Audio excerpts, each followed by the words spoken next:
Baik, selamat sore Bu Misrina. Iya Pak, selamat sore Pak. Nah, nampaknya bagaimana kabarnya hari ini Bu Misrina? Kabar baik Pak, tetap sehat dan salam dan bahagia Pak, tetap sehat. Ya, mantap ya, luar biasa. Salam dan bahagia juga Ibu. Jadi, bagaimana siang ini Bu Misrina? Adakah yang perlu kita bahas? Karena saya lihat juga Ibu sekarang sepertinya lagi ada masalah atau ada yang ingin diceritakan begitu. Iya Pak.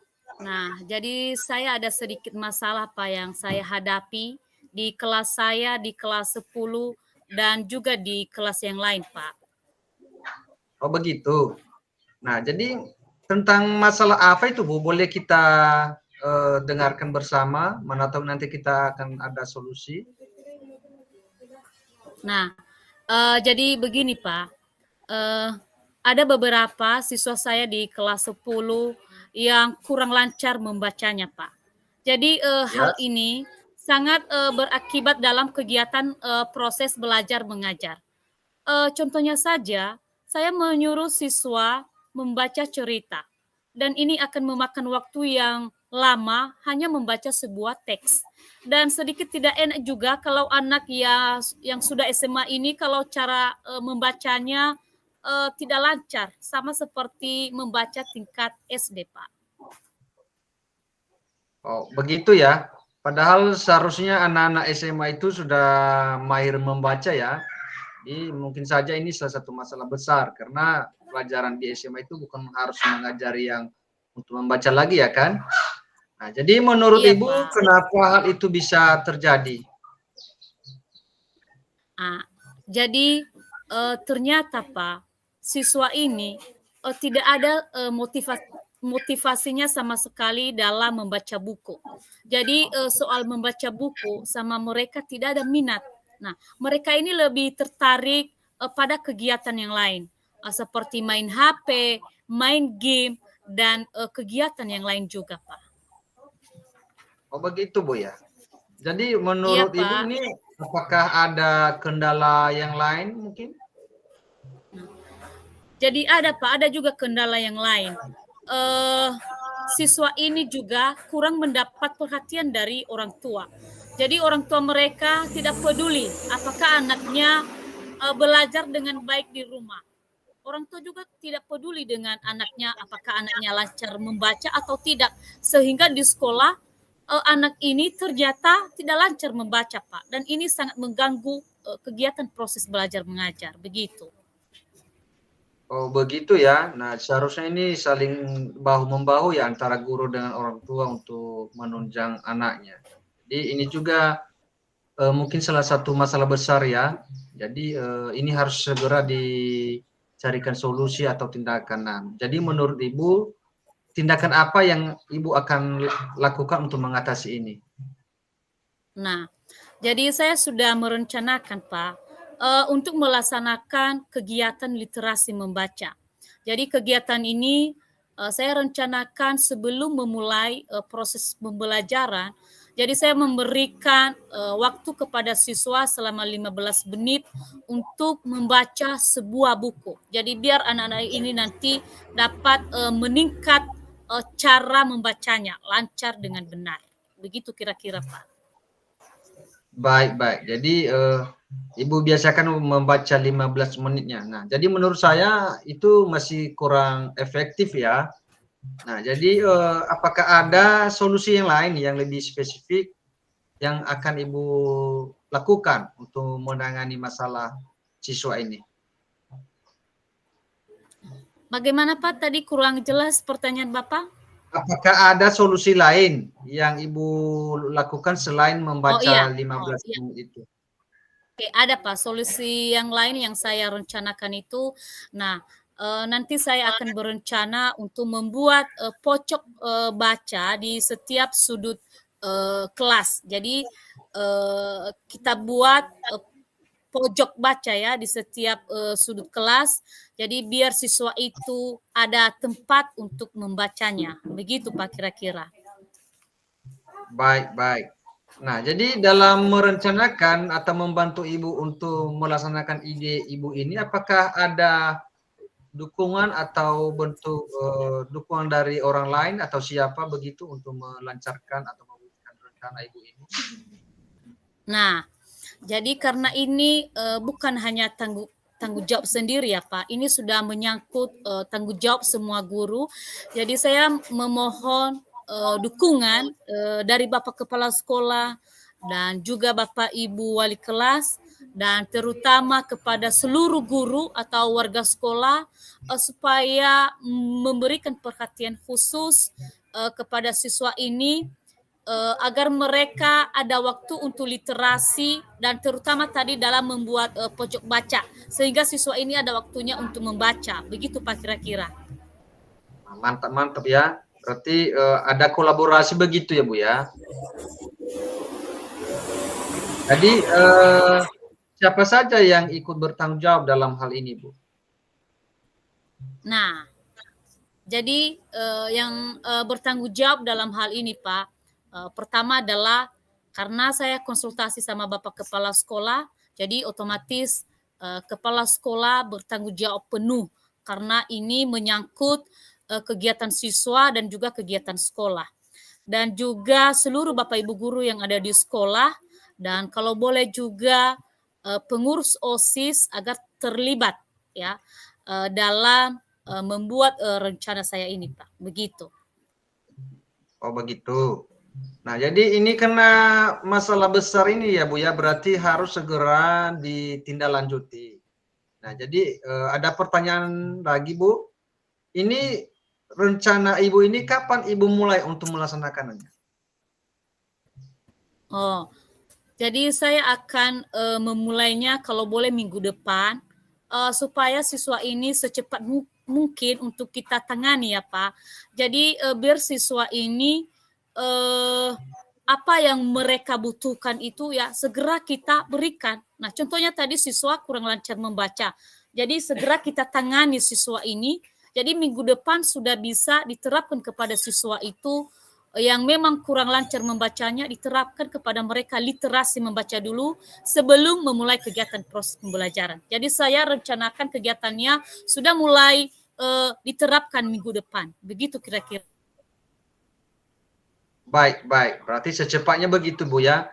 Nah, jadi kalau nggak salah tadi Ibu menyampaikan untuk mengatasi masalah ini adalah dengan membuat pojok baca. Nah, jadi pertanyaan saya di situ, bagaimana tindakan membuat pojok baca ini akan membutuhkan biaya. Jadi bagaimana Ibu mensiasati itu? Nah, begini Pak,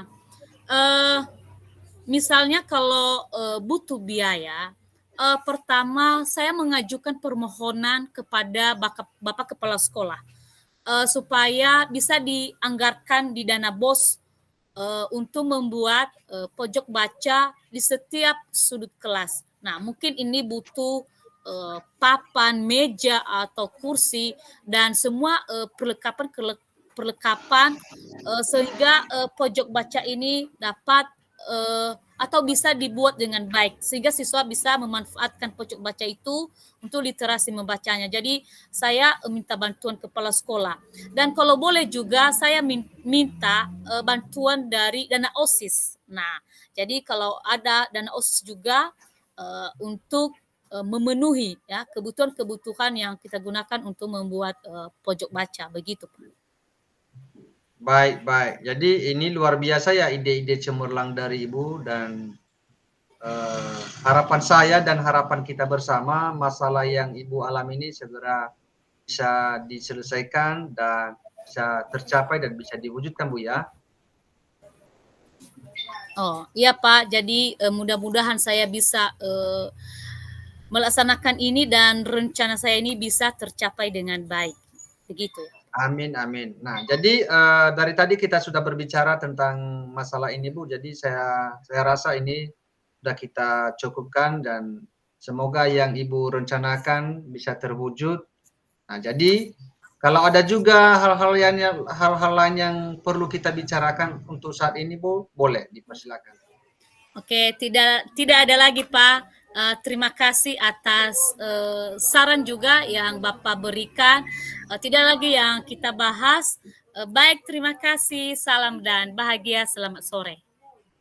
Baik, terima kasih Ibu Misrina dan selamat sore dan salam dan bahagia. Oke. Salam dan bahagia Pak Jimmy. Salam dan bahagia Ibu Misrina. Bagaimana kabarnya sore ini Pak? Baik sekali. Baik Bu. Ibu apa kabar? Kabar baik juga Pak, sehat. Nah, Ya. oke.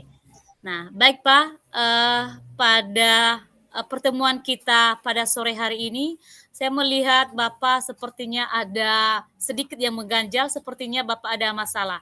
Jadi boleh Bapak ceritakan Ya, masalah baik. apa Terima yang kasih. Bapak hadapi? Ya, baik. Terima kasih Bu atas waktunya telah mendengarkan dan telah bersama kita sore ini. Jadi saya cerita sedikit nih Bu ya. Tadi pagi saya sudah ke sekolah. Nah, jadi di Ya. sekolah yang saya masukin tadi, saya perhatikan banyak sekali sampah. Jadi anak-anak itu tidak membuang sampah di tong sampah, tetapi mereka membuang sampah di laci-laci mejanya. Sehingga ketika saya masuk tadi, berakibat fatal banyak sekali nyamuk. Nah, setelah saya periksa, nah, ternyata anak-anak suka membuang sampah di laci meja. Jadi itu menurut saya salah satu masalah bagaimana mencarikan solusi terhadap anak-anak ini supaya tidak membuang sampah sembarang seperti itu. Itu Bu. Oh iya ya Pak, jadi ternyata juga siswa Bapak ya di sekolah Bapak itu masih belum sadar lagi bagaimana mereka membuang sampah sembarangan. Oh kalau Iya Bu. boleh tahu ya Pak, itu penyebabnya mereka membuang sampah itu kenapa ya Pak? Nah, jadi menurut saya mungkin saja anak-anak ini seperti yang Ibu sampaikan tadi kurangnya kesadaran diri. Nah, kemudian anak ini juga mungkin kurang tahu bagaimana bahayanya lingkungan yang kurang bersih, ya. Oh Jadi mungkin iya itu ya. sajalah menurut saya penyebabnya. Oh itu ya, jadi penyebabnya. eh ada penyebab lain Pak, sehingga siswa ini membuang sampah sembarangan. Jadi menurut saya penyebab yang lain itu ya bisa saja kurang adanya motivasi ya, menjaga kebersihan kelas bersama. Nah, sehingga mereka tidak peduli membuang sampah sembarangan. Nah, kemudian mereka tidak tahu bahwa sampah itu bisa mengganggu orang lain. Nah, seperti tadi waktu saya masuk di kelas itu bisa saja nyamuk itu banyak gara-gara sampah-sampah berserakan. Jadi karena kurang bersih kelasnya, jadi salah satunya adalah banyak nyamuk. Jadi mereka kurang menyadari itu. Nah, jadi itu Bu. Oh iya Pak, jadi benar ya Bapak bilang itu ya. Jadi efek dari sampah itu akan membawa penyakit dan itu memang sangat mengganggu. Nah, Ya. oke. Jadi kira-kira apa solusi yang Bapak rencanakan untuk menangani masalah yang terjadi pada siswa Bapak di sekolah seperti itu, Pak? Baik, ada rencana jangka pendek. Yang pertama adalah kalau saya masuk lagi di kelas itu, ya Ya. mungkin ada juga les saya besok ini kebetulan. Nah, jadi saya siapkan video ya, video yang memuat lingkungan yang bersih. Nah, bagaimana kita merasakan lingkungan yang bersih, bagaimana kita nyaman di situ. Jadi di situ nanti ya membahas tentang materi tersebut di video tersebut. Kemudian saya siapkan juga video tentang lingkungan yang sangat kotor. Jadi bagaimana juga dampaknya lingkungan yang kotor nanti itu yang dibahas dalam video tersebut. Sehingga melalui video tersebut anak-anak bisa menyadari bahwa lingkungan yang bersih itu lebih bagus daripada lingkungan yang kotor. Karena lingkungan yang kotor itu bisa membahayakan kesehatan, bisa membahayakan orang lain, bisa mengganggu orang lain, dan kita merasakan tidak nyaman ya berada di lingkungan yang sangat kotor. Jadi mudah-mudahan rencana saya ini bisa terwujud. Itu Bu. Oke, nah itu bagus sekali Pak. Jadi saya setuju dengan apa yang tindakan Bapak lakukan ini. Artinya langsung putarkan video sama siswa itu, yang di dalam video itu ada yang berupa lingkungan yang tidak bersih dan bagaimana efeknya. Sehingga nanti siswa itu bisa sadar bahwa efek sampah itu yang berserakan itu sangat mengganggu, bahkan membawa penyakit bagi kita ya Pak. Nah, Iya. terus membuat tong sampah yang Bapak butuhkan ini kan itu membutuhkan biaya besar ya Pak.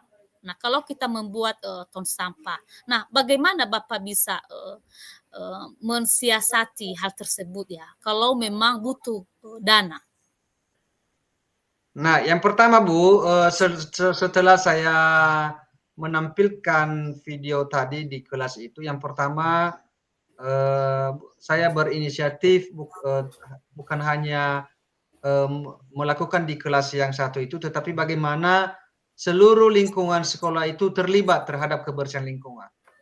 Nah, jadi ya, dalam hal ini saya libatkan kepala sekolah, saya libatkan wali-wali kelas, saya libatkan koordinator dan seluruh Bapak Ibu guru, bagaimana kami bisa mensosialisasikan bersama kepada semua peserta didik supaya sampah-sampah itu tidak dibuang sembarangan, baik itu di lingkungan sekolah, di kelas, maupun dimanapun berada. Jadi sehingga dengan adanya satu dengan saling membangun, mudah-mudahan ini bisa terwujud. Nah, jadi dari pertanyaan Ibu tadi mengenai tong sampah, itu program jangka panjang. Jadi saya usulkan, memang itu usulan saya adalah membuat tong sampah. Jadi kalau memang juga membuat tong sampah itu tidak bisa diwujudkan karena membutuhkan biaya, maka saya ambil tindakan-tindakan yang sederhana dan spesifik. Nah, contohnya saja bisa dengan menggunakan plastik, yang menyediakan plastik-plastik di seluruh kelas, di seluruh sudut-sudut kelas, sehingga nanti kalau siswa membuang sampah tidak harus berjalan jauh, tapi dekat dengan tempat sampah seperti plastik. Dan bisa juga kalau lebih murah lagi, saya siapkan kardus-kardus. Nah, di sekolah kita ada kantin, ada 2 kantin. Jadi saya rasa di kantin itu juga menjual aqua, menjual 4F. Jadi daripada mubazir dibuang-buang kardusnya itu, lebih baik dimanfaatkan untuk jadi pengganti sementara tong sampah di masing-masing kelas, di masing-masing sudut. Jadi itulah rencana saya, Bu. Oke, nah jadi benar sekali yang Bapak sampaikan begitu, artinya kita sesegera mungkin untuk menangani masalah ini karena sangat berefek pada lingkungan sekolah kita. Kalau sekolah kita tidak bersih, jadi kita tidak nyaman untuk belajar. Saya setuju dengan apa yang Bapak sampaikan untuk menyediakan ton sampah walaupun dia dalam bentuk sederhana. Terus di luar dukungan kepala sekolah, guru, OSIS. Nah, apakah ada ya yang memberikan dukungan lain selain dukungan dari kepala sekolah, guru? Apakah ada pihak lain yang bisa mendukung kegiatan untuk menangani sampah ini di sekolah Bapak ya? Baik, jadi ini salah satu juga rencana jangka panjang. Jadi saya dulu koordinasi dengan Pak Kepala, Pak Koordinator 7K dan Pak Kasih Kurikulum tentunya untuk lebih mendetail supaya pemahaman anak ini terhadap lingkungan yang bersih itu, saya akan mengajukan tawaran bagaimana kalau kita datangkan dari Dinas Kesehatan. Jadi mudah-mudahan rencana saya ini bisa diwujudkan dan bisa diaseskan oleh Pak Kepala Sekolah, sehingga nanti kami akan bersama-sama ke Dinas Kesehatan supaya mereka datang ke sekolah kami mensosialisasikan terhadap bahaya sampah dan mensosialisasikan tentang bagaimana lingkungan yang bersih, kemudian dan bisa saja nanti disosialisasikan tentang bagaimana memanfaatkan sampah itu, sehingga nanti di sekolah kami dapat tercipta lingkungan yang bersih dan bebas dari sampah. Itu, Bu. Ya, oke Pak. Jadi mendatangkan dari pihak Dinas Kesehatan ya Pak. Oke, jadi saya setuju dengan apa yang Bapak sampaikan. Terus apa pertanggungjawaban dari ide Bapak ini? Nah, jadi bentuk pertanggungjawaban saya dalam ide saya ini yang pertama tidak tentunya meminta saran dan solusi dan selalu berkoordinasi dengan Pak Kepala Sekolah dan juga wakil kepala sekolah dan juga rekan-rekan sejawat yang lain, dan saya juga libatkan OSIS dalam hal ini. Ya, salah satu organisasi yang masih aktif di sekolah kita jadi OSIS, mereka dilibatkan dalam hal ini supaya mari bersama-sama mewujudkan sekolah yang sehat, mari bersama-sama mewujudkan sekolah yang bersih, bebas dari sampah. Itu, Bu. Oke, Pak. Terus rencana Bapak ini untuk membuat tong sampah, kapan Bapak mulai menerapkannya di sekolah Bapak? Jadi yang pertama seperti yang saya sampaikan tadi, Bu, besok ini saya masuk di kelas yang satu itu tadi. Saya sudah siapkan videonya ini dan rencana-rencana jangka pendek tadi seperti pengadaan tong sampah dalam bentuk plastik atau kardus, saya akan mulai besok. Nah, jadi seperti rencana jangka panjang pengadaan tong sampah tentunya harus koordinasi dulu dengan Pak Kepala Sekolah bagaimana apakah memenuhi dengan biaya. Kalau tidak ada biaya maka dimanfaatkan dulu kardus tadi sama plastik, dan rencana jangka panjang lagi nanti seperti mendatangkan dari Dinkes itu akan ditindaklanjuti selanjutnya. Begitu, Bu. Oke, Pak, jadi tetap semangat ya, Pak, untuk melaksanakan ini. Semoga sekolah kita tetap bersih sehingga kita nyaman untuk belajar. Nah, baik, sepertinya Bapak sudah curhat tentang masalah yang Bapak hadapi ini. Semoga Bapak lega ya untuk menghadapi siswa Bapak yang memang kurang sadar dalam membuang sampah sembarangan. Nah, baik, terima kasih. Apa ada hal lain yang perlu kita bicarakan lagi ya, Pak? Baik, sebenarnya hal yang perlu kita bicarakan tidak ada, Bu, tapi saya minta juga terima kasih kepada Ibu telah memandu saya untuk mencarikan solusi tentang masalah ini, dan semoga saja apa yang kita bicarakan dari percakapan ini bisa diwujudkan dengan baik dan secepatnya akan saya lakukan. Jadi terima kasih juga motivasi dari Ibu dan doakan supaya sekolah kami bisa lebih baik dan daripada yang sebelumnya. Jadi itu saja, Bu. Terima kasih. Salam dan bahagia. Terima kasih juga. Salam dan bahagia.